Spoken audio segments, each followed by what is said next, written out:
Matthew 19. Now it came to pass, when Jesus had finished these things, that he departed from Galilee and came to the region of Judea beyond the Jordan. And great multitudes followed him, and he healed them there. The Pharisees also came to him, testing him, and saying to him, Is it lawful, is it lawful for a man to divorce his wife for just any reason? And he answered and said to them, Have you not read that he who made them at the beginning made them male and female? And said, For this reason a man shall leave his father and mother and be joined to his wife, and the two shall become one flesh. So then, they are no longer two, but one flesh. Therefore, what God has joined together, let not man separate.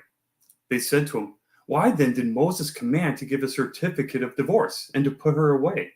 He said to them, Moses, because of the hardness of your hearts, permitted you to divorce your wives. But from the beginning it was not so. And I say to you, whoever divorces his wife except for sexual immorality and marries another commits adultery. And whoever marries her who is divorced commits adultery. His disciples said to him, If such is the case of the man with his wife, it is better not to marry. But he said to them, All cannot accept the same, but only those to whom it has been given. For there are eunuchs who are born thus from their mother's womb. And there are eunuchs who are made eunuchs by men. And there are eunuchs who have made themselves eunuchs for the kingdom of heaven's sake. He who is able to accept it, let him accept it. Then little children were brought to him that he might put his hands on them and pray. But the disciples rebuked them.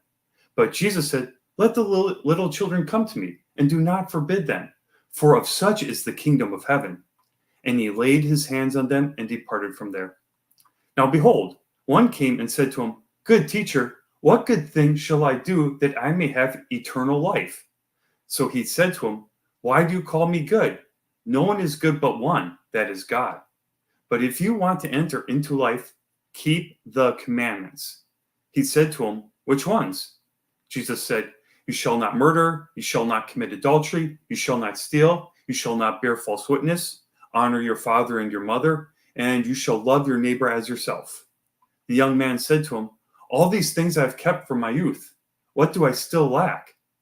Jesus said to him, If you want to be perfect, go, sell what you have and give to the poor, and you will have treasure in heaven, and come follow me.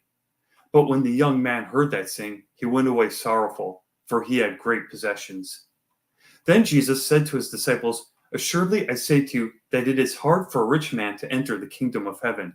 And again I say to you, it is easier for a camel to go through the eye of a needle than for a rich man to enter the kingdom of heaven. When his disciples heard it, they were greatly astonished, saying, Who then can be saved? But Jesus looked at them and said to them, With men this is impossible, but with God all things are possible. Then Peter answered and said to him, See, we have left all and followed you. Therefore, what shall we have? So Jesus said to them, Assuredly I say to you, that in the regeneration, when the Son of Man sits on the throne of his glory, you who have followed me will also sit on 12 thrones, judging the 12 tribes of Israel. And everyone who has left houses or brothers or sisters or father or mother or wife or children or lands for my name's sake shall receive 100-fold and inherit eternal life. But many who are first will be last, and the last first. Matthew 19.